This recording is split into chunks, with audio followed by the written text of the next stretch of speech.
ጤና ይስጥልን በድጋሜ እንደምን አምሽታችኋል። ለሰዓቱ ሆኗል። ከኢትዮጵያ ቴሌቪዥን የሰዓቱን ዜና እንሆ። መሰለ ገባሁት ነኝ። የሚኒስቴር መስሪያ ቤቶች በ2013 በጀት ዓመት የተሻሉ ስራዎችን ማከናወናቸው ተገለጸ። የሚኒስትሮች ምክር ቤት የ2013 እቅድ አፈጻጸም ግምገማ አካሂዷል። ትዕግስት የሻነው በሚኒስትሮች ምክር ቤት የ2013 እቅድ አፈጻጸም ግምገማ ተካሂዷል። ሚኒስቴር መስሪያ ቤቶቹ ሪፖርታቸውን ያቀረቡት ጠቅላይ ሚኒስትር አብይ አህመድ በተገኙበት ነው። በሪፖርታቸው በአመቱ አቅደው ያሳኳቸው ተግባራትና የበለጠ ሊሰራባቸው የሚገቡ ጉዳዮችን አንስተዋል። የግብርና ሚኒስቴር የ2013 እቅድ አፈጻጸም በምርት ግኝትና በመስኖ የማልማት ስራዎች ላይ ከታቀደው በላይ ማከናወን ተችሏል ነው የተባለው። የመኸሩ በማሳ ዝግጅትም ይሁን በምርት ምጣኔ የተሻለ ውጤት የተገኘበት ነው። የማሳ ዝግጅቱ ወደ 12.9 ሚሊዮን ሄክታር ነው የታረሰው በመኸር ብቻ። የምርቱ ግኝት ግን ወደ 96 በመቶ ነው። ወደ 341 ሚሊዮን ኩንታል ነው የተገኘው። ይሄ እንደ አጠቃላይ ሲታይ ጥሩ ነው ማለት ይቻላል። ምክንያቱም የነበሩ ተግዳሮቶች ብዙ ናቸው በምርት ሂደቱ ውስጥ። ሁለተኛው እንደ ስኬት የምናየው በበጋ ወቅት የተሰራው የስንዴ በመስኖ የማልማት ስራ ነው። በተለይ ከኢምፖርት ሰብስቲሽን አንጻር ትልቅ ስራ ነው ብለን የምናየው አንዱ እሱ ነው። ወደ 350 ሺህ ሄክታር ነበር የታቀደው። በ3 አመት ውስጥ ይህንን ነገር ማሟላት አለብን ተብሎ እየተሰራ ያለ ሁለተኛ አመቱን የያዘ ስራ ነው። እሱም ቢሆን ከእቅዱ በላይ ነው የተፈጸመው። 350 ሺህ አካባቢ ብለን ወደ 390 ሺህ ነው የተሰራው። ሶስተኛው ጥሩ ውጤት ተገኝቶበታል የምንለው ከኤክስፖርት አንጻር ያለው ስራ ነው። በተለይ ቡና ላይ እስካሁን ድረስ ያልተመዘገበ ያቀነውን እንኳን ባንሞላ ወደ 1.1 ቢሊዮን ነበር ያቀነው ለማግኘት የታቀደው ወደ 907 ሚሊዮን ዶላር ማግኘት ተችሏል። ሚኒስቴር መስሪያ ቤቱ በእንስሳት እርባታ፣ በመሬት ምዝገባና የአትክልትና ፍራፍሬ ለውጭ ገበያ ማቅረብ ላይ የተስተዋሉ ክፍተቶች እንዳሉ ተገልጿል። በዘርፉ ላይ ተግዳሮቶች የሆኑ አሰራሮችን ለመቅረፍ ፖሊሲዎችና ሀገራዊ ፕሮጀክቶች ላይ ሰፊ ስራ መሰራት እንዳለበትም ተጠቁሟል። ብዙ ነገሮች ነው የለየነው፣ ግን ከዛ ውስጥ አንደኛው ፖሊሲው ነው። ፖሊሲው ተዘጋጅተዋል፣ ለሚኒስትሮች ምክር ቤት ቀርበዋል፣ መጽደቅ አለበት። እሱ ከጸደቀ በኋላ የአፈጻጸም እቅድ ይኖረዋል። ያን የአፈጻጸም እቅድ ተከትሎ ቴለርድ የሆነ ስራ መስራት ያስፈልጋል፣ ከሴክተሩ የሚጠበቀውን ነገር ለማምጣት። በሌላ በኩል የውሃ መስኖ ኢነርጂ ሚኒስቴር የ2013 እቅድ አፈጻጸም እንደሚያሳየው በመጠጥ ውሃ አቅርቦት፣ በአካባቢ ጽዳት፣ በመስኖ መሰረተ ልማት፣ በኤሌክትሪክ አቅርቦትና በተፋሰስ ልማት የተሻሉ ስራዎች እንደተሰሩ ተገልጿል። በመጠጥ ውሃና ሳኒቴሽን ዙሪያ በአመት ውስጥ ወደ 4 ሚሊዮን ያህል ህዝብ ተደራሽ አድርገናል። በተለያዩ ምክንያቶች ለምሳሌ በጎርፍ፣ በድርቅ ምክንያት ወይንም ደግሞ ከቦታ በመፈናቀል ምክንያት የውሃ እጥረት ላጋጠማቸው ወደ 10 ሚሊዮን ያህል የሚሆኑ ሰዎች የውሃ አቅርቦት ተደርጓል። መስኖ ልማትም እንደዚሁ በተለያዩ ቦታዎች የተለያዩ ፕሮጀክቶች አሉ። በአመቱ ስራዎች ተሰርተዋል፣ ግን በብዙ ቦታዎች ላይ የተወሰኑ ችግሮች አሉ። እንግዲህ ዋና ዋና ሌሎች ስራዎች አሉ። ለምሳሌ እንደ ህዳሴ ግድብ ወደ ኃይል ማመንጨቱን ለማድረስ የሚሰራውን ስራ ከድርድሩም አኳያ ከግንባታውም አኳያ በርካታ ስራዎችና ውጤታማ ስራዎች ሰርተናል። የኢኖቬሽን ቴክኖሎጂ ሚኒስቴር በበጀት ዓመቱ የተለያዩ የህግ ማዕቀፎችን የቀረጸበት የጂኦስፓሻል ቴክኖሎጂ ተጠቃሚነትን ያሻሻለበትና ለኮቪድ ምርምር ድጋፍ በማድረግ ረገድ አመርቂ ክንውኖችን ማበርከቱን የገለጹት ሚኒስትሩ ዶክተር አብርሃም በላይ ናቸው። ህጎችና አሰራሮችም በተለይ ደግሞ የትራንዛክሽን አዋጅ አጽድቆ ወደ ስራ ያስገባበት፣ የሳይንስ ቴክኖሎጂ ኢኖቬሽን ፖሊሲ ሪቪዥን ያጠናቀቀበት፣ የስታርትአፕ አዋጅ ቀርጾ ለማጽደቅ የላከበት እና ሌሎችም ተመሳሳይ የህግ ማዕቀፎች የቀረጸበት ጊዜ ነው። ሁለተኛው የኦሪንቴሽን ማስተካከያ ራሱ ጀምሮ ራሱ የሚጨርስ ተቋም ሳይሆን ቤዚካሊ የአስቻይ ስራውን በአግባቡ መፈጸም የሚችል ተቋም እንዲሆን ለግል ባለሀብቶች፣ ለግል ሴክተሩ እድል የሚሰጥ ብቻ ሳይሆን የግል ሴክተሩ የሚመራው ኢንዱስትሪና ዘርፍ እንዲሆን የሚያስችሉ ስራዎች በሰፊው የሰራበት፣ በዚህ አመት የቴክ ስታርትአፖች የምንላቸው ድጋፍ ሲሰጥበት የነበረ እንቅስቃሴ በስፋት የሄደበት፣ በዚህ አመት ደግሞ ሌላኛው የሳተላይት የማምጠቅ እቅድም ያሳካበት አመት ነው። በከተማ ልማትና ኮንስትራክሽን ሚኒስቴር በስራ ዕድል ፈጠራና በምግብ ዋስትና ከዚህ ቀደሙ የተሻለ ስራ መሰራቱን ሚኒስትሯ ኢንጂነር አይሻ መሐመድ የገለጹ ሲሆን በከተማ አገልግሎት አሰጣጥ ላይ የሚስተዋሉ ክፍተቶችን ለማሻሻል በቀጣይ ተጠናክሮ ይሰራል ብለዋል። ጥሩ የስራ ዕድል ፈጠራ ውጤት የነበረ የስራ ዕድል ፈጠራ ስራ ሰርተናል።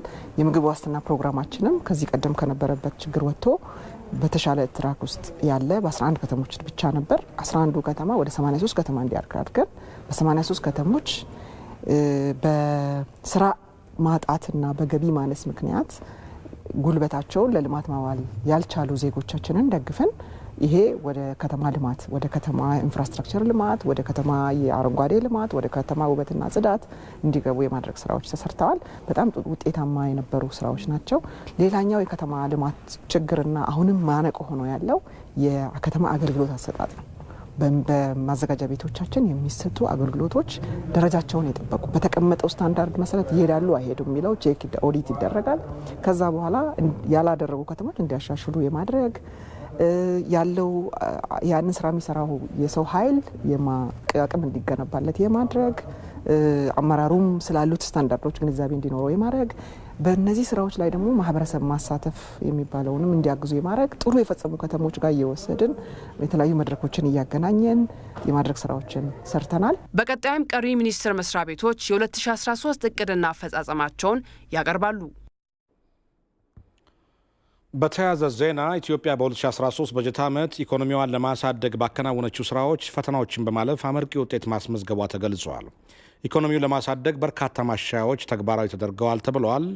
አባዲ ወይናይ የሚኒስትሮች ምክር ቤት ባካሄደው የሚኒስቴር መስሪያ ቤቶች የ2013 በጀት ዓመት እቅድ አፈጻጸም ውይይት ኢትዮጵያ በበጀት ዓመቱ በርካታ ፈተናዎችን በማለፍ በተለያዩ የኢኮኖሚ ዘርፎች አመርቂ ውጤት ማስመዝገቧን የተገለጸው በበጀት ዓመቱ የውጭ ንግድ፣ ገቢ አሰባሰብና ሌሎችም ዘርፎች ውጤታማ መሆናቸው ለኢኮኖሚው ከፍተኛ አስተዋጽኦ እንዲያበረክቱ አድርጓን የተባለው የገቢዎች ሚኒስትሩ አቶ ላቃ አያሌው በበጀት ዓመቱ 279.4 ቢሊዮን ብር ገቢ መሰብሰቡን ተናግረዋል። 290 ቢሊዮን ነበር እቅዳችን 279.4 ቢሊዮን ብር ለመሰብሰብ ችለናል። ከባለፈው ዓመት ጋር ያለው እድገት ሀገር ውስጥ ላይ የ29.6% እድገት አለው። ሀገር ውስጥ ገቢ ላይ ጉምሩክ ላይ የ7.2% እድገት አለው። ድምሩ በገንዘብ 45.7 ቢሊዮን በፐርሰንት ደግሞ 19.6% ከባለፈው ዓመት እድገት አለው። ከባለፈው ዓመታቶች ትሬንድ በመነሳት 2.6 ቢሊዮን ብር የሚያወጣ የወጭም ሆነ የገቢ ኮንትሮባንዶችን ወደ ገንዘብ ሲገመት ልንይዝ እንችላለን ብለን ነበር። ነገር ግን 3.6 ወይም ከ100% በላይ ነው ያሳካ ነው። የገንዘብ ሚኒስትሩ አቶ አህመድ ሽዴ በበኩላቸው በ2013 በጀት ዓመት የኮቪድ-19 ወረርሽኝን ተጽዕኖ በመቋቋም ኢኮኖሚው የተሻለ አፈጻጸም ማስመዝገብ ችሏል ብለዋል። ከመንግስት ገቢ እንዲሁም ወጪ የበጀት ዓመቱ አፈጻጸም በሚታይበት ጊዜ እጅግ በጣም ጥሩ አፈጻጸም ነው የነበረው ማለት ነው። ኢኮኖሚው የኮሮናን ጫና እንዲሁም በአገር ውስጥ የተፈጠሩ ከህግ ማስከበር ጋር የተገናኙ ጫናዎችን ጭምር ተቋቁሞ ጠንካራ አፈጻጸም ነው የነበረው። አጠቃላይ ደግሞ ከውጪ አንዳንድ ከበጀት ድጋፍ ጋር የተገናኙ የፍሰት መጓደሎችን ጭምር ተቋቁሞ በጥሩ የተጠናቀቀ የፋይናንስ በጀት ዓመት ነው ማለት ይቻላል ማለት ነው። ኢትዮጵያ የገቢና ወጪ ንግዷን ውጤታማ ለማድረግ በ2013 በጀት ዓመት ትኩረት ሰጥታ መስራቷን የተገለጸው የንግድና ኢንዱስትሪ ሚኒስትር ዴኤታው አቶ እሸቴ አስፋው በበጀት ዓመቱ ከ3.6 ቢሊዮን ዶላር በላይ ከወጪ ንግድ መገኘቱን ገልጸው የኑሮ ውድነቱን ለማረጋጋት ትኩረት ተሰጥቷል ብለዋል። ባለፉት ዓመታት በታሪክ 3 ቢሊዮን ዶላር ገብተን አናቅም በዓመት። በዚህ ዓመት 3.64 ቢሊዮን ዶላር የውጭ ምንዛሪ አግኝተናል። ከእቅዳችን ከ88 በመቶ በላይ ካለፈው ዓመት ጋር ሲነጻጸር ደግሞ 20 በመቶ ጭማሪ ያሳየንበት ዓመት ነው። የሁለተኛው ስኬት ነው። ሶስተኛው የማኑፋክቸሪንግ ኢንዱስትሪው በዚህ ዓመት በኮቪድ የተጎዳበት ዓመት ቢሆንም አንድም ሰራተኛ ሳይፈናቀል ፋብሪካዎቻችን ስራ ሳያቆሙ በተሻለ እንደውም ኢምፖርት ሰብስቲቱሽን ጭምር የሰራንበት ዓመት ስለሆነ እነዚህ ወሳኝ የሚባሉ ስኬቶቻችን ናቸው። የኑሮ ውድነትና የዋጋ ግሽበት አሁንም ተግዳሮታችን ሆኖ የቀጠለ መንግስትም ርብርብ እያደረገበት ያለ ስራ ነው። በተጠናቀቀው የ2013 በጀት ዓመት ከማዕድን ወጪ ንግድ ወደ 680 ሚሊዮን ዶላር ገቢ መገኘቱን የገለጹት የማዕድንና ነዳጅ ሚኒስትር ኢንጂነር ታከለ ኡማ ዘርፉን ይበልጥ ለማሳደግ እየተሰራ ነው ብለዋል። በዚህ ዓመት ያደረግነው በሀገራችን የትኛውም ክፍል ያሉትን ማዕድናትን አጥንተን አዘጋጅተን ካምፓኒዎችን መርጠን በተለይ ከሰል ላይ ጀምረናል። ብረት ላይ በሚቀጥለው ዓመት እንጀምራለን። ስለዚህ የሚቀጥሉት 2 እና 3 ዓመታት ደግሞ ከውጭ የምናስገባውን በሀገር ምርት የመተካት ስራ ነው። የ2013 የተሰራው እሱ በጣም የተሳካ ነው የሆነው። እነዚህ እንግዲህ ሲንደመር አንደኛው ለወጣቶች የስራ እድል በተሻለ መልኩ ተፈጥሮ ትክክለኛ የወጣቶች ህይወት የሚቀይር ስራ ስለሆነ ለፍቶ ስለሚያገኙ ከዚህ ጋር ተያያዥነት ያላቸው ደግሞ ከምንሰራቸው ስራዎች ደግሞ የመንግስትን ገቢ መሰብሰብ ነው። የኛ መስሪያ ቤት የተሻለ ገቢ ሰብስበናል ከእቅዳችን በላይ ማለት ነው እና ይሄንን ስንጠቀልል አጠቃላይ የ2013 የተቋም ሪፎርም ማድረግ የስራ ባህላችን የማስተካከል በሀገር ደረጃ ደግሞ አሁን የሀገር በቀል ኢኮኖሚውን በሚገባ መሬት መያዝ ስላለበት እሱን በተሻለ መልኩ ሰርተናል። ኢትዮጵያ በተያዘው የ2014 በጀት ዓመት ኢኮኖሚዋን ይበልጥ ለማሳደግ ትኩረት ሰጥታ እንደምትሰራም ነው የተገለጸው። ሁለተኛው ዙር የውሃ ሙሌት በስኬት ተጠናቀቀው የታላቁ ኢትዮጵያ ህዳሴ ግድብ ለአባይ ወንዝ የታችኛው የተፋሰሱ ሀገራት ጭምር የትብብር ማዕከል ሆኖ እንደሚቀጥል ጠቅላይ ሚኒስትር አብይ አህመድ ገለጹ። ጠቅላይ ሚኒስትሩ በማህበራዊ ትስስር ገጻቸው በአማርኛ ቋንቋ ባሰፈሩት መልእክት ኢትዮጵያ ቀደም ብላ ባስቀመጠችው እቅድ መሰረት በሐምሌ ወር መግቢያ ላይ የሁለተኛውን የህዳሴ ግድብ ሙሌት ያለምንም እንከን ማከናወኗን አመልክተዋል። የክረምቱን ዝናብ ተከትሎ በተከናወነው ሙሌት የታችኛው የተፋሰሱ ሀገራት ላይ ተጽዕኖ በማይፈጥር መልኩ በጥንቃቄ መከናወኑንና ይልቁንም ከፍተኛ መጠን ያለውን ጎርፍ መቆጣጠር በሚያስችል መልኩ መፈጸሙን እንዲገነዘቡም በመልእክታቸው ጠይቀዋል። ሁለተኛው ዙር የህዳሴው ግድብ የውሃ ሙሌት በቀጣይም ቢሆን በአንዳቸውም የታችኛው የተፋሰሱ ሀገራት ላይ ጉዳት እንደማያስከትል ጭምር በመገንዘብ ይልቁንም ግድቡ በተፋሰሱ ሀገራት መካከል የእውነተኛ ትብብር ምንጭ ሆኖ እንደሚቀጥል ጠቅላይ ሚኒስትር አብይ አህመድ በመልእክታቸው አስፍረዋል።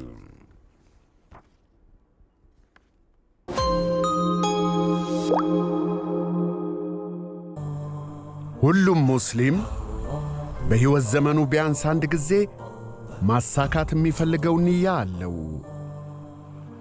ንያውን ለማሳካት የሚመርጠው መንገድ ግን ይለያይ ይሆናል። ብልሆች ከግባቸው ለመድረስ የተሻለውን ያውቃሉ።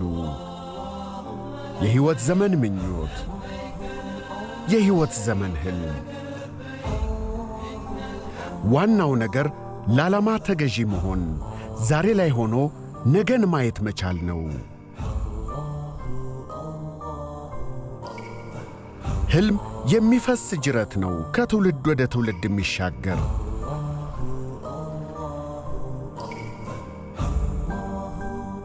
ለበይክ የቁጠባ ሂሳብ የሸሪያን መርህ መሠረት አድርጎ የተዘጋጀ ከብር 100 ጀምሮ ሂሳቡን መክፈትና አማኞች በረጅም ጊዜ ቁጠባ ንያቸውን እንዲያሳኩ ያስችላል። ሲቢኢ ኑር። መልካም የኢድ አልአድሃ በዓል። የኢትዮጵያ ንግድ ባንክ፣ ሁሌም የሚተማመኑበት ባንክ። ተመልካቾቻችን አሁን ደግሞ ህዝቡ ለመከላከያ ሰራዊት ያለውን አጋርነት ወደ ገለጸበት ሰልፎች ዜና አልፋለሁ። በኢትዮጵያ እየተመዘገቡ ያሉ ድሎች የኢትዮጵያውያንን አንድነት ያሳዩ መሆናቸውንና የውጭ ኃይሎችን የሚያንበረክኩ መሆናቸውን አስመስክረዋል ሲሉ የአዲስ አበባ ምክትል ከንቲባ አዳነች አቤቤ ተናገሩ። ምክትል ከንቲባዋ ይህን ያሉት በአሸባሪው የህወሓት ቡድን ላይ የተወሰደ ያለውን እርምጃ በመደገፍና ለመከላከያ ሰራዊት ህዝቡ ያለውን አጋርነት በሚያሳይበት ሰላማዊ ሰልፍ በተካሄደበት ወቅት ነው። ሰለሞን አበጋዝ በአሸባሪው የህወሓት ቡድን ላይ እየተወሰደ ያለውን እርምጃ በመደገፍናም ለመከላከያ ሰራዊት ህዝቡ ያለውን አጋርነት በተግባር የሚያሳይበት ሰላማዊ ሰልፍ በአዲስ አበባ መስቀል አደባባይ ተካሂዷል። የሰላማዊ ሰልፉ ተሳታፊዎች ኢትዮጵያ አሸንፋለች፣ ሰላሟንም ትጠብቃለች፣ የአብሮነት ጉዟችን በሽብርተኞች አይደናቀፍም፣ የኢትዮጵያ ትንሣኤ በተንኮልና በሴራ አይደናቀፍም፣ ለመከላከያችን ተከፍሎ የማያልቅ ውለታ አለብን የሚሉና ሌሎች መፈክሮችን በማንገብና በማሰማት ሰልፉን አካሂደዋል። በመርሃ ግብሩ ላይ ንግግር ያደረጉት የአዲስ አበባ ከተማ ምክትል ከንቲባ አዳነች አቤቤ ኢትዮጵያ በዚህን ወቅት በርካታ ፈተናዎች የተደቀኑባት መሆኗንም አንስተዋል። ኢትዮጵያውያን ለየትኛውም ምድራዊ ኃይል በፍቅር እንጂም በኃይል የማይንበረከኩ መሆናቸውንም የተናገሩት ምክትል ከንቲባም ያጋጠሙንን ፈተናዎች ሁሉ በድል እየተሻገርናቸው ነው ብለዋል። ኢትዮጵያ የዲሞክራሲ መሰረት የጣለችበት 6ኛው ሀገራዊ ምርጫም ኢትዮጵያ በፈተና ውስጥ ሆናም በስኬት ያጠናቀቀችበት መሆኑንም በመግለጽ በ6ኛው ሀገር አቀፍ ምርጫ ያስመዘገብነው ድል ለመላው ዓለም ትምህርት የሰጠ ይበተናሉ እያሉ ሲያሟርቱብን ለነበሩ ኃይሎች ሁሉ እንደ ብረት የጠነከረ ህብረ ብሔራዊ አንድነታችንን ያሳየ ድል ነው። ሉዓላዊነታችንንም ለመዳፈር የሚቃጡ አካላትን ሁሉ ፍጹም እንደማንበገር በገሃድም ያስመሰከርንበት ነው። የዚህ አንጸባራቂ ድል ባለቤት የሆነውን ጨዋውንና አይበገሬውን ህዝባችንን በታላቅ አክብሮት ዝቅ ብለን አክብሮታችንን እንገልጻለን። ጁንታው የህወሓት ቡድን በርካታ አስነዋሪ ተግባራትን የፈጸመ መሆኑን የዓለም አቀፉ ማህበረሰብ እያወቁ ጭምር ጆሮ ዳባ ልበስ ማለታቸውን ምክትል ከንቲባዋ ተናግረዋል። የሽብር ቡድን አሁንም እኩይ ተግባሩን እየፈጸመ ይገኛል ነው ያሉት። እነኚህ የአሸባሪ ቡድኖች በአንድ ጀንበር ኢትዮጵያን የማፈራረስና ህዝቦቿን አገር አልባ የማድረግ እንደገና አፈር ልሶ የመነሳት አባዜ ውስጥ ናቸው። መንግስት በሰብአዊነት ለትግራይ ህዝብ በማሰብ የተናጠል ተኩስ አቁም እርምጃ ቢወስድም ወትሮም ቢሆን ለትግራይ ህዝብ ደንታ የሌለው አሸባሪ የህወሓት ቡድን የሰብአዊ እርዳታ ጭምር ወደ ትግራይ እንዳይደርስ እያደናቀፈ ይገኛል። የዚህ እኩይ ተግባሩ ትምህርት ቤት እንጂ የጦር አፈሙዝ የማይገባቸውን ህፃናት ለጦር በመጠቀም አስነዋሪና አሳፋሪ ድርጊት ሲፈጽምም እያየን እንገኛለን። የሀገር መከታና የህዝብ አለኝታ የሆነው መከላከያ ሰራዊት ለወገንና ለሀገር ሲል መስዋዕትነት እየከፈለ ነው ብለዋል። ህዝቡ ለመከላከያ ሰራዊት እያደረገ ያለውን ድጋፍ አጠናክሮ ሊቀጥል ይገባልም ነው ያሉት ምክትል ከንቲባዋም። ተመን የማይገኝለትን ይህንን ዋጋውን ለኢትዮጵያ ክብር፣ ለኢትዮጵያ አንድነት፣ ለኢትዮጵያ አብሮነት፣ ለኢትዮጵያ ነጻነት የከፈለው ዋጋ እንደሆነ አውቀን ከምንጊዜውም በላይ ድጋፋችንን በሁለንተናዊ መልክ አጠናክረን ከጀግናው መከላከያ ሰራዊታችንና ከመላው የጸጥታ ኃይላችን ጎን ተጠናክረን መቆማችንን እናሳውቃለን። ድጋፋችንንም እናጠናክራለን። የታላቁ የኢትዮጵያ ህዳሴ ግድብ ሁለተኛው ዙር የውሃ ሙሌት በተሳካ ሁኔታ መካሄዱን የገለጹት ምክትል ከንቲባም ግድቡን በተመለከተም ኢትዮጵያ በዓለም አቀፍ መድረክ ላይ እውነታዎችን ይዛ በመቆሟም አሸናፊ የሆነች ነው ብለዋል። ከዚህም በላይ በድሎቻችን ላፍታም ሳንዘናጋ ግድባችንን በመሙላት ጥርሳችንን ነክሰን ሌት ተቀን ሰርተን ተፈጥሮ ማግዞን የሁለተኛውን ዙር ሙሌት በድል በማጠናቀቃችን መላው የኢትዮጵያ ህዝብ ይህ የልፋታችሁ ዋጋ ስለሆነ እንኳን ደስ ያላችሁ ማለት ወዳለው። ህዝብ አንድ ከሆነ ተአምር መስራት እንደሚችል ስድስተኛው ሀገራዊ ምርጫናም ታላቁ የኢትዮጵያ ህዳሴ ግድብ እንዲሁም በሌሎች መሰል ተግባራት የተገኙ ድሎች ማሳያ ናቸው ያሉት ምክትል ከንቲባ አዳነች አቤቤም ኢትዮጵያ በጽኑ መሰረት ላይ የተገነባች መሆኗንም የውስጥም የውጭ ጠላቶችም ሊረዱ ይገባል ብለዋል። በተያያዘ ዜና የኢትዮጵያን ደህንነት ለማስጠበቅ ከመከላከያ ጎን በመቆም አስፈላጊውን ሁሉ መስዋዕትን ለመክፈል መዘጋጀታቸውን የአዲስ አበባ ሴቶችና ወጣቶች ማህበራት ገልጸዋል። በአዲስ አበባ ከተማ መስቀል አደባባይ በተካሄደው ድጋፍ ሰልፍም የተለያዩ መልእክቶች ተላልፈዋል። ዋለል ታምር ኢትዮጵያ ታጥቄ ጠንክሬ የምሰዋላት ነኝ እኔ ስለ አገሬ። የሀገርን ደህንነት ለመጠበቅ የተሰማራውን የመከላከያ ሰራዊት ለመደገፍ በአዲስ አበባ ከተማ በተካሄደው ሰልፍ የከተማዋ ሴቶችና ወጣቶች አደረጃጀቶችም ተሳትፈዋል። በመስቀል አደባባይ በተካሄደው በዚህ የድጋፍ ሰልፍ ላይ ክብር ለመከላከያ ሰራዊታችን፣ ኢትዮጵያን ለማፍረስ የሚመኙ ሁሉ መጨረሻቸው ውድቀት ነው፣ ሽብርተኞች የህዝቦችን አብሮነት ሊበጥሱ አይችሉም፣ በአሸባሪው ጁንታስ እንደማንኖርም፣ ኢትዮጵያ በጀግኖቿ አፍራ አታውቅም የሚሉና ሌሎችም መልእክቶች ቀርበዋል።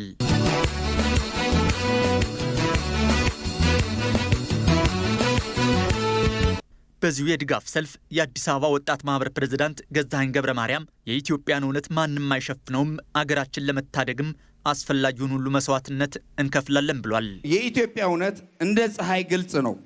እውነታችንም አንዳንዶቹን ሊያሸንፉ ቢሞክሩ እንኳን የማይቻል ነው። ጀግናው የመከላከያ ሰራዊት ራሱን መስዋዕት አድርጎ ሀገርና ህዝቡን ለመጠበቅ እያደረገ ያለው ጀግንነትን የኛ የአዲስ አበባ ነዋሪዎች እናደንቃለን፣ እናከብራለን።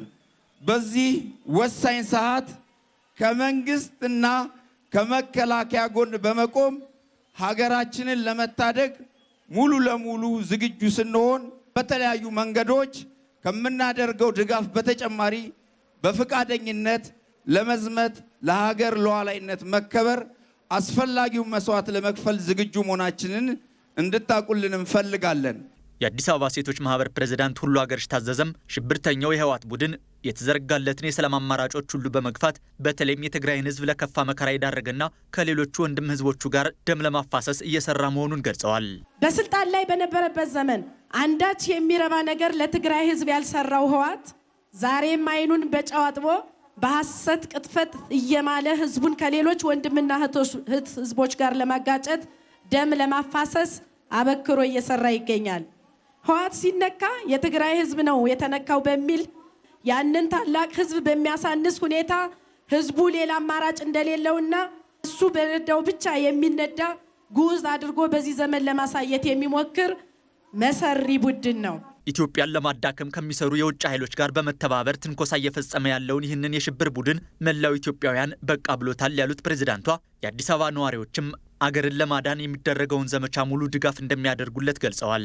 ወጣቶቻችንን ወደ ግንባር በመሄድ ሰራዊቱን በመቀላቀል ሌላውም የህብረተሰብ ክፍል ለሰራዊቱ አስተማማኝ ደጀን በመሆንና አስፈላጊውን የስንቅና የቁሳቁስ እንዲሁም የሚጠየቀውን ሁሉ በማበርከት ከጀግናው የኢትዮጵያ መከላከያ ሰራዊት ጎን እንዲቆም በዚህ አጋጣሚ ለማረጋገጥ እወዳለሁ። የሰልፉ ታዳሚዎችም ከመከላከያ ጎን በመሆን የሀገሪቱን ሉዓላዊነት እንደሚያስጠብቁ ነው የገለጹት።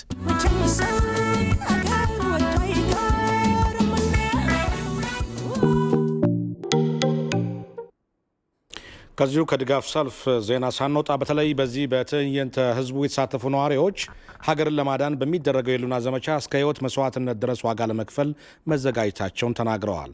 ሰልፈኞቹ የውጭ ጣልቃ ገብነትን በመቃወም የአሸባሪውን የህወሓት ቡድን ሴራ ሙሉ በሙሉ ለማክሸፍ አንድነታችን ከዚህ በላይ ሊጠናከር ይገባል ብለዋል። ጥላሁን ካሳ አስተያየቶቹን አሰባስቧቸዋል።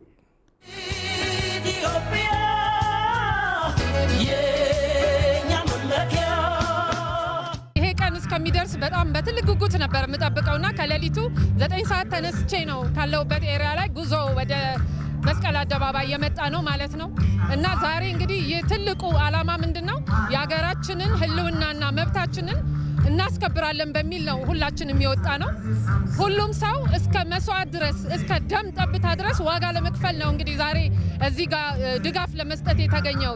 ስለዚህ የኢትዮጵያን ህዝብ ወክዬ ለመናገር የምፈልገው ነገር ሁሉም ሰው አገሩን ማስከበር እንዳለበት ነው። የውጭ ሀገር ጣልቃ ገብነትን እንደማንፈልግና የሀገራችንን ችግር ራሳችን መፍታት እንደምንችል ነው። ለዚህም ደግሞ አቅም እንዳለ ለማሳየት ያው ዛሬ እንግዲህ መላው የኢትዮጵያ ህዝብ እኔን ጨምሮ በዚህ በመስቀል አደባባይ ላይ ድጋፍ ለመስጠት ተገኝተናል ማለት ነው።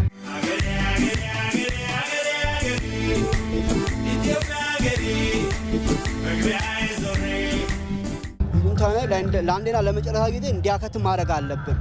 ለምን እሱ የእሱ አልፎ ከውጭ ኃይል ጋር ዳር ድንበራችንን ለማስደፈር ሉዓላዊነታችንን ለማስደፈር በሚያደርገው ጥረት እምቢ ብለን ሁላችንም እንደምታየው ይሄ ሁሉ ህዝብ የወጣው ይሄ ሁሉ ወጣት የወጣው በፍላጎት ነው፣ ስለመረረው ነው፣ ይብቃ በማለት ነው። ካሁን በቃ ልንለው ይገባል። የመጨረሻ እና እስከ ህይወት መስዋዕትነት ለመክፈል ዝግጁ ነን።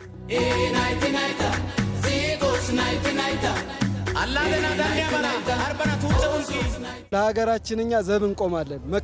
የመከላከያ ግዴታ ብቻ አይደለም፣ የእኛም ግዴታችን ነው። ይሄ የህልውና ግዴታችን ነው። እኛ ደግሞ ለሀገራችን ኢትዮጵያ ነፍሳችንን መስጠት ካለብንም እንሰጣለን። እኛም ዋጋ መክፈል ካለብን ደግሞ ዋጋ እንከፍላለን። እናት ሀገራችን ኢትዮጵያ ለዘላለም ትኑር።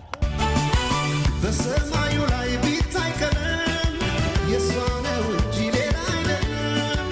የመጪው ዘመን ፊት ናት መሪ ዛሬ ዓለም ቢላት በፖለቲካ መለያየት ቀርቶ አንድ ሆኖ እንደ ሀገራችንን የማቆም ስራ ነው የምንሰራው። ሁሉ ሰው አሁን አንድ አድርገውናል። ጁንታው ለያይቶን ነበረ። አሁን ግን ከተለያየ አቅጣጫ ከአማራውም፣ ኦሮሞውም፣ ከደቡብ ያሉት በሙሉ አንድ አድርገውናል። አንድ ስላደረጉን በጣም እናመሰግናቸዋለን።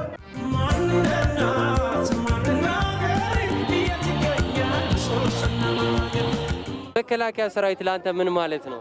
ለኔ ሁሉም ነገሬ ነው። ሁሉም ነገሬ ነው። እህቴም፣ እናቴም፣ አባቴም፣ እናቴም ወንድሜም ነው። ስለዚህ ለኔ ሁሉ ነገሬ ነው። በዚሁ የህዝብ ድጋፍ ሰልፍ ላይ ስቱዲዮ ተገኝተው ማብራሪያ የሰጡን የፖለቲካ ሳይንስ ምሁርና ዓለም አቀፍ ግንኙነትና ዲፕሎማሲ ተመራማሪ ዶክተር ወርቁ ያዕቆብ ሰልፉ ኢትዮጵያውያን ለሀገር ሉዓላዊነት በአንድነት መቆማቸውን ያሳየ ነው ብለዋል። የሚያስተላልፈው መልእክት እንግዲህ ኢትዮጵያውያን ከመቼም ጊዜ በላይ ለሀገራዊ አንድነትና ሉዓላዊነት በአንድነት ዘብ መቆማቸውንና ማንኛውም ኃይል ቢመጣ ሊመክት የሚችል ህዝብ እንዳለ ማሳያ ነው። የተንጸባረቁ መልእክቶች እንግዲህ ጊዜን የሚመጥኑ ትክክለኛ መልእክቶች ናቸው ብዬ አስባለሁ። ኢትዮጵያ ላይ የተቃጣው አደጋ የህልውና አደጋ ነው። የሁላችንም ጎጆ የሆነችውን አንድ ሀገር የማፈራረስና ሀገር አልባ የማድረግ ተልእኮ ያለው ነገር ስለሆነ ህዝቡ ያንጸባረቃቸው መልእክቶች ኢትዮጵያውያን ከመቼም ጊዜ በላይ አንድነን፣ ለሀገር እንዘምታለን፣ ለሀገር ዘብ እንቆማለን፣ የአንድ ግለሰብ ወይም የአንድ አካባቢ ጉዳይ አይደለም፣ የሁላችንም የህልውና ጉዳይ ነው እና አስፈላጊ ከሆነ እስከ መዝመት ወጣቱ ዝግጁ እንደሆነ ያንጸባረቀው መልእክት ሁሉ ጊዜን የሚመጥን አስፈላጊ የሆነ ነገር ሆኖ ነው ያገኘሁት። ሀገርን ለማፍረስ እየሰራ ያለውን የህወሓት ቡድን ሴራ ለማክሸፍ ሁሉም ኢትዮጵያውያን በአንድነት ከመከላከያ ሰራዊት ጎን መቆም እንዳለባቸው ዶክተር ወርቁ ገልጸዋል። የህወሓት ሴራ ሀገርን አፈራርሶ እያንዳንዱን ዜጋ ሀገር አልባ የማድረግ ጎጆ አልባ የማድረግ ነገ ሀገር ልጆቻችንን የምናሳድግበትን ሀገር የሁሉና አደጋ ላይ እንዲወድቅ ለማድረግ እያሴሩ ስለሆነ ይህንን ሴራ ለማክሸፍ ከአጥናፍ እስከ አጥናፍ ያለምንም ፖለቲካ ልዩነት፣ የሃይማኖት ልዩነት፣ የብሔር ልዩነት እነዚህ ነገሮች ሁሉ ወደ ጎን ትቶ ሁሉም ኢትዮጵያዊ በአንድነት መቆም አለበት። ለመከላከያ ደጀን መሆን አለበት። መንግስት ለሚያደርጋቸው ጥሪዎች ጊዜያዊውን ምላሽ መስጠት አለበት። መዝመት ካለበትም መዝመት አለበት። ገንዘብ መዋጮ ማድረግ ካለበትም ገንዘብ መዋጮ ማድረግ አለበት። የስነ ልቦና ስንቅ ደግሞ እንደዚህ አይነት ሰልፎችን ከዚህም በበለጠ ሁኔታ በአገር አቀፍ ደረጃ በሁሉም ቦታዎች ላይ መደረግ አለባቸው ብዬ አስባለሁ። ምክንያቱም ሁላችንንም የመኖር ህልውናን አደጋ ላይ የሚወድቅ ነገር ስለተቃጣብን ይሄንን ነገር የምንመክተው በአንድነት ስለሆነ ከመቼውም ጊዜ በላይ ማናቸውንም አይነት ልዩነት ወደ ጎን ትተን የሀገር ሉዓላዊነት አደጋ ላይ ስለወደቀ ከመንግስት ጎን በመቆም ማንኛውንም ጥሪ መንግስት የሚያቀርበውን ጥሪ ለመቀበል ዝግጁ መሆን አለበት ብዬ አስባለሁ እያንዳንዱ ኢትዮጵያዊ። በሀዲያ ዞን ሆሳዕና ከተማ የህወሓት ጁንታ ተግባርን የሚያወግዝና የሀገር መከላከያ ሰራዊትን የሚደግፍ የህዝብ ድጋፍ ሰልፍ ተካሂዷል። በድጋፍ ሰልፉ ላይ የዞኑ አስተዳደር ለሀገር መከላከያ ሰራዊት 2 ሚሊዮን ብር ድጋፍ አበርክቷል። የሀዲያ ዞን መንግስት ኮሚኒኬሽን መምሪያ ዘገባን ሳራ ሳለስላሴ ታቀርበዋለች። የሆሳዕና ከተማ ነዋሪዎች የሀገር መከላከያ ሰራዊትን የሚደግፉ መፈክሮችን ይዘው በአደባባይ ወጥተዋል። የሰላማዊ ሰልፉ ተሳታፊዎች ህዳሴ ግድብ ሁለተኛ ዙር የውሃ ሙሌት መጠናቀቅን ተከትሎ የተሰማቸውን ደስታንም ገልጸዋል። በቀጣይም ድጋፋቸውን አጠናክረው እንደሚቀጥሉ ተናግረዋል። አባይ እስቲሞላ እስቲያልቅ ድረስ እኛ ሴቶች አንለይም።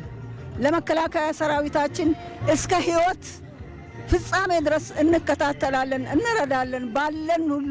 የሰልፉ ተሳታፊዎች በመንግስት አሸባሪ ተብሎ የተፈረጀው ህወሓት ህጻናትን በጦርነት ማሰለፉንም አውግዘዋል። ልጆችን መሳሪያ እያሸከሙ የሚያወጡበት ሁኔታ ነው ያለው። እሱን ያው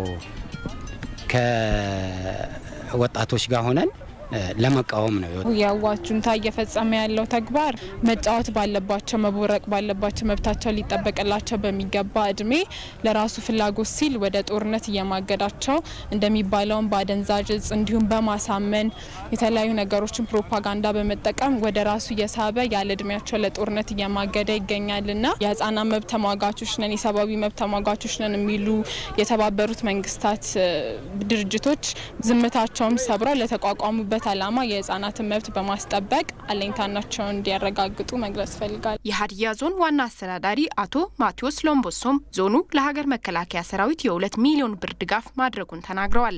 በቀጣይም የሀገር ሉዓላዊነትን ለማስከበር አስፈላጊውን ድጋፍ ማድረጋችንን እንቀጥላለን ብለዋል።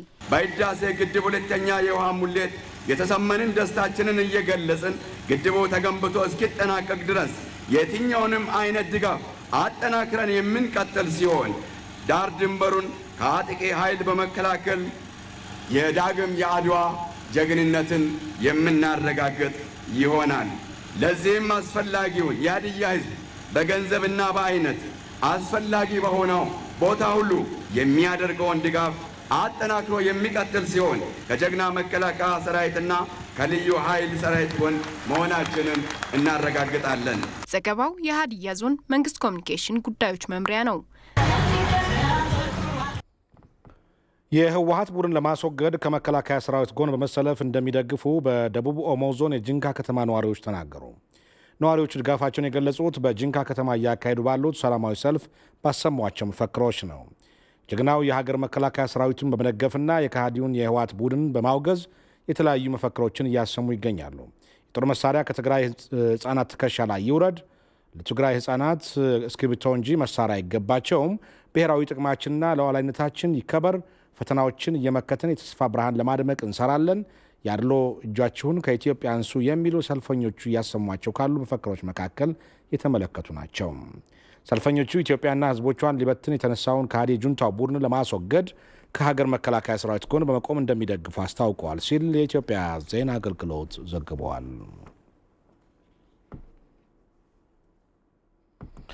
የህወሓት ሽብር ኃይል በኢትዮጵያ ምድር የመቆየት የህልውና ጊዜና ድል ሳይሰጠው ሊወገድ እንደሚገባ የጎፋ ዞን ነዋሪዎች ተናገሩ። የዞኑ ህዝብ የህወሓት ኃይል የፈጸመውን ትንኮሳ ተከትሎ በተጀመረው የህልውና ዘመቻ ዙሪያ በሳውላ ከተማ ውይይት አካሂደዋል። በመድረኩ የተገኙ የህብረተሰብ ክፍሎች ሀገር ለመበተን የተነሳው የሽብር ቡድን ከዚህ በኋላ በኢትዮጵያ ምድር የመቆየት የህልውና ጊዜና ድል ሳይሰጠው ሊወገድ እንደሚገባ ተናግረዋል። ለመከላከያ ሰራዊት ከሚያደርጉት የሞራልና የቁሳቁስ ድጋፍ ባለፈ እስከ ግንባር በመዝመት አስፈላጊው መስዋዕትነት ለመክፈል ዝግጁ መሆናቸውን ገልጸዋል። የጎፋ ዞን ዋና አስተዳዳሪ ዶክተር ጌትነት በጋሻው የዞኑ ህዝብና አስተዳደር በሚችሉት ሁሉ ድጋፍ በማድረግ የሀገር ዳር ድንበር ለማስጠበቅ ዝግጁ መሆናቸውን ተናግረዋል። እንደ ሪፖርተራችን ሚካኤል ገዙ ዘገባ ዋና አስተዳዳሪው እንዳሉት ሽብርተኛ ተብሎ ከተፈረጀ ኃይል ጋር በተቀናጀ መንገድ በሚሰሩ ግለሰቦች ላይ የህግ የበላይነትን ለማረጋገጥ ዞኑ በቁርጠኝነት እንደሚሰራ ገልጸዋል።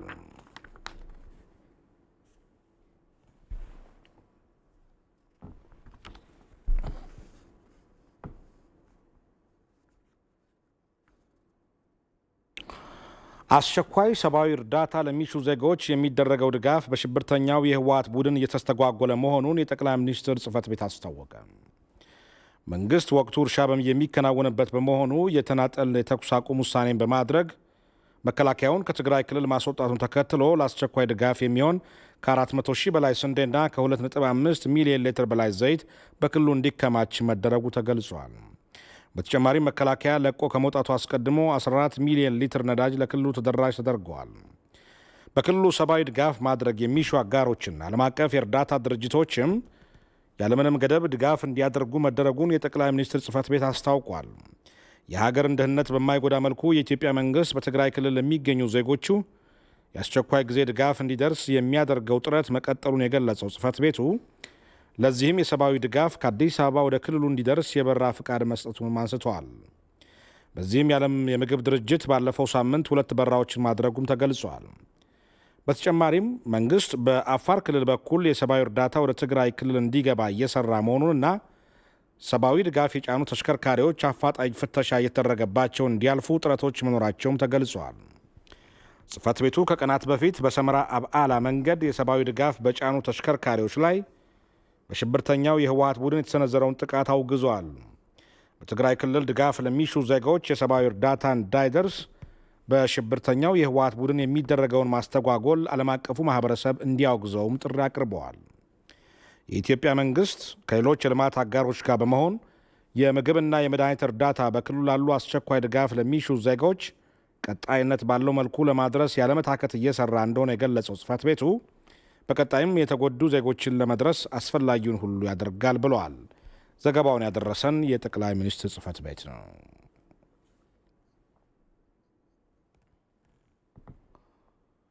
አሸባሪው ህወሓት በህፃናት ህይወት የፖለቲካ ትርፍ ለማግኘት እየተውተረተረ እንደሚገኝ የመከላከያ ሚኒስቴር አስታወቀ። ባለፉት 2 ቀናት በአፋር ክልል አለሌ ሱሉላ፣ በአማራ ክልል በቆቦ ከተማ ግራና ቀኝ ለትንኮሳ የመጣው የሽብርተኛው ጁንታ ኃይል ሙሉ በሙሉ መደምሰሱን መከላከያ ሚኒስቴር አስታውቋል። ሚኒስቴሩ ጁንታው ለአቅመ አዳም ያልደረሱ ሕፃናትን እያስገደደና ከ3 ቀናት ያልበለጠ ስልጠና ሰጥቶ ወደ ውጊያ አስገብቶ መቋቋም በማይችሉት ጦርነት እየማገዳቸው መሆኑን አስታውቋል። አሸባሪው ቡድን በጦር ሜዳ ባሰለፋቸው ሕፃናት ድል አገኛለሁ ብሎ በማሰብ እያስጨፈጨፋቸው እንደሚገኝ እና ይህ ሳይበቃው በውጊያ የተገደሉትን ሕፃናት ሬሳ በማሰባሰብ የኢትዮጵያ መንግስት ሰራዊት ገደላቸው ብሎ በውጊያ ያስጨረሳቸውን ሕፃናት ሬሳ መነገጃ ለማድረግ የተለመደውን የቅጥፈት ፕሮፓጋንዳ ለማሰራጨት አስክሬናቸውን ከኋላ ሰብስቦ ይገኛል ብለዋል ሚኒስቴር መስሪያ ቤቱ። የኢትዮጵያ መንግስት የተናጠል የተኩስ አቁም ውሳኔ ወስኖ ከትግራይ ክልል መውጣቱን ካሳወቀ በኋላ የጁንታው ኃይል ሰራዊቱን ተከትሎ የተነኮሰ እሱ በፈጠረው ውጊያ የተመታ ኃይል እንጂ ሰራዊቱ የራሱን የማጥቃት እርምጃ እንዳልወሰደ የመከላከያ ሚኒስቴር በማህበራዊ ትስስር ገጹ አስታውቋል።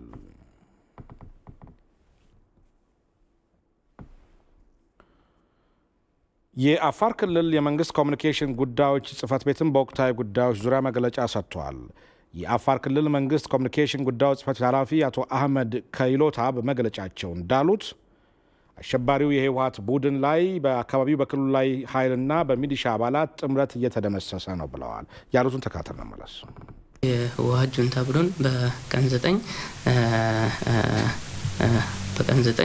በጅምዓ ቀን ማለት ነው በዞን 4 ያለው ወረዳ በአርብቶ አደር ማህበረሰብ ላይ የጦርነት ጥቃቱን ከፍተዋል ማለት ነው። ፌዴራል የጸጥታ ኃይል በቦታው ደርሶ የመመከት ስራ በጋራ እየተሰራ ነው ማለት ነው። እንደ ሪፖርተራችን አሊሜራ ሙሳ ዘገባ ጁንታው ባካሄደው ትንኮሳ እስካሁን ከ54,000 በላይ የአካባቢ ነዋሪዎች ተፈናቅለዋል። ተፈናቃዮችን መልሶ የማቋቋም ስራዎች በስፋት እየተሰሩ ይገኛሉም ብለዋል አቶ አህመድ። እነሱ ሽብር ተግባር እየፈጸሙበት ካለበት ዞን 4 ግዛቶች ያለው ሌላው አካባቢ ሰላማዊ እንደሆነ ያው መታወቅ አለበት። ዞን 4 በኩል ግን እንደዚህ አይነት የሽብር ተግባራቸውን እያካሄዱ ያው ማህበረሰቡ እንዳይረጋጋ ኑሮውን የመበጥበጥ ስራ እየሰሩ ነው። ያንንም ክልሉ ከሀገር መከላከያ ሰራዊት ጋር በጋራ ሆኖ እየመከተ እየደመሰሰ ያለበት ሁኔታ ነው ያለው። እንግዲህ እዛው አካባቢ የነበሩ አርብቶ አደር ማህበረሰቦችን ያው አፈናቅሏል። እስካሁን ከ54,000 በላይ አርብቶ አደር ማህበረሰብ አፈናቅሏል ማለት ነው። ለተፈናቀለው ማህበረሰብም ክልሉ የሰብአዊ ድጋፍ እያደረገ ያለበት ሁኔታ ነው ያለው። የአርብቶ አደሩ ማህበረሰብ በተባበረ ክንድ አንድነቱን በማጠናከር የህወሓት ቡድንን የአፋር ምድር መቀበሪያው ያደርገዋል ሲሉ ተናግረዋል። አቶ አህመድ ቡድን በአፋር ሰላምና መረጋጋት እንዳይኖር የመድረግ ስራ ሙከራ እያደረገ እንደሆነ ያው በግልጽ ያው ያሳየበት ሁኔታ ስለሆነ ያለው የአፋር ማህበረሰብም የአፋር አርብቶ አደርም ባለበት ራሱን ከዚሁ ከጁንታው ጥቃትና ትንኮሳ እንደዚሁም ከነሱ ተላላኪ የሽብር ፕሮፓጋንዳ ራሱን መጠበቅ መቻል አለበት ማለት ነው። ወጣቱም እንግዲህ ያው ይህ ጁንታው የሚታወቅበት አንዱ በፕሮፓጋንዳ ስለሆነ ለነሱ ፕሮፓጋንዳ ጆሮ ሳይሰጥ ሳይጋ ዛ ያለውን ነገር በግልጽ ለማህበረሰቡ መረጃ በመስጠት መንግስት የሚሰጠውን መረጃዎችን በመከታተል ያለውን በግልጽ እያወቀ ለነሱ ጆሮ ሳይሰጥ ሳይረበሽ መሄድ መቻል አለበት ማለት ነው። የስደተኞችና ከስደት ተመላሾች ጉዳይ ኤጀንሲ እስከዛሬ ድረስ ዓለም አቀፍ ግብረሰናይ ድርጅቶች ወደ ማይጸምሪ ወደሚገኙት ስደተኛ መጠለያ ጣቢያዎች መግባትም ሆነ ለስደተኞች አገልግሎት መስጠት አለመቻላቸውን ገለጸ። በማይ አይኒ እና አዲ ሀሩሽ መጠለያ ጣቢያዎች ውስጥ የሚገኙ የኤርትራ ስደተኞች ያሉበት ሁኔታ ዓለም አቀፉ ማህበረሰብ እንዲረዳና አስፈላጊውን ድጋፍ እንዲያደርግ ጥሪ ማቅረቡን ኤጀንሲው በመግለጫው አስታውሷል። ያጋጠሙ ችግሮችን ለማስወገድ በተደረገው ጥረት በሰሜን ጎንደር ዞን ዳባት ወረዳ እየተቋቋመ ያለውን መጠለያ ጣቢያ ለማፋጠን ጠንክረን እየሰራን ሲሆን ከግጭቱ ቀጠና ለወጡ ስደተኞች የሚያስፈልጉ ግብዓቶችና አገልግሎቶችን በማደራጀት ላይ እንደምንገኝም እንገልጻለን ብለዋል።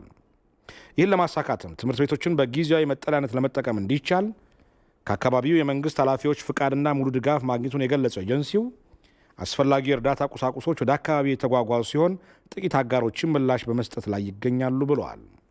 ስለሆነም ስደተኞችን መቀበል በጊዜያዊነት በትምህርት ቤቶች ማስጠለልና ትኩስ ምግብ ማቅረብ ጀምረዋል። ሆኖም ስደተኞቹ ያሉበት ሁኔታ አስከፊ ወደሆነ ደረጃ እየተሸጋገረ በመሄዱ እጅግ አሳሳቢ ሆኗል ብሏል ኤጀንሲው።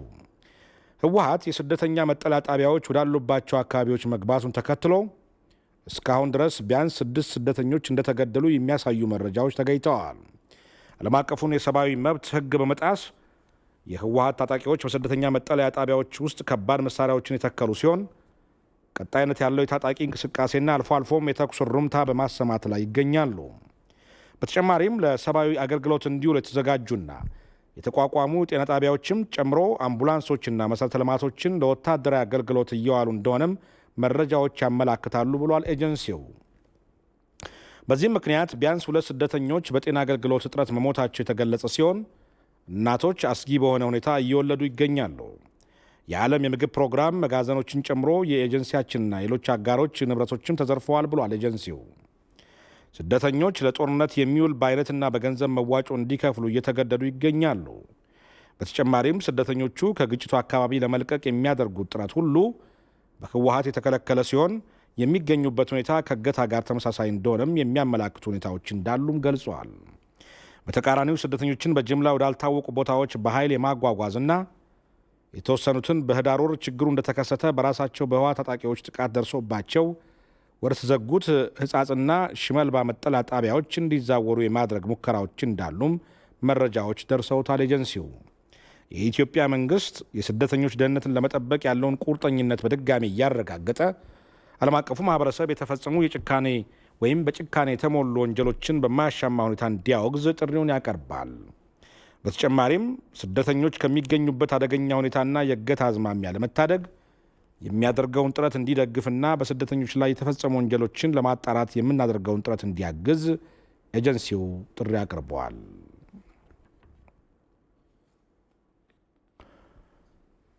ኢትዮጵያ በኢኮኖሚ እንዲሁም በዜጋ ተኮርና በፖለቲካ ዲፕሎማሲ ዘርፎች የተሻለ ውጤት ያስመዘገበችበት ሳምንት መሆኑን የውጭ ጉዳይ ሚኒስቴር አስታወቀ።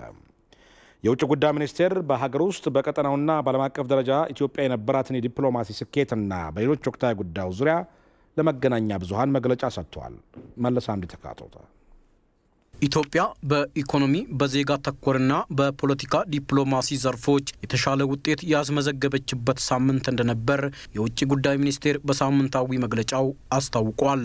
ለመገናኛ ብዙሃን መግለጫ የሰጡት የውጭ ጉዳይ ሚኒስቴር ቃል አቀባይ አምባሳደር ዲና ሙፍቲም 6ኛው ሀገራዊ ምርጫ በስኬት መጠናቀቁና 2ኛው ዙር የህዳሴ ግድብ የውሃ ሙሌት ለዚህ ድል መሳካት ትልቁን አስተዋጽኦ አበርክተዋል ብለዋል። የሚባል ነገር ዲዛስተር ነው የተባለው ነገር ያ በጣም አሳፍሯቸዋል።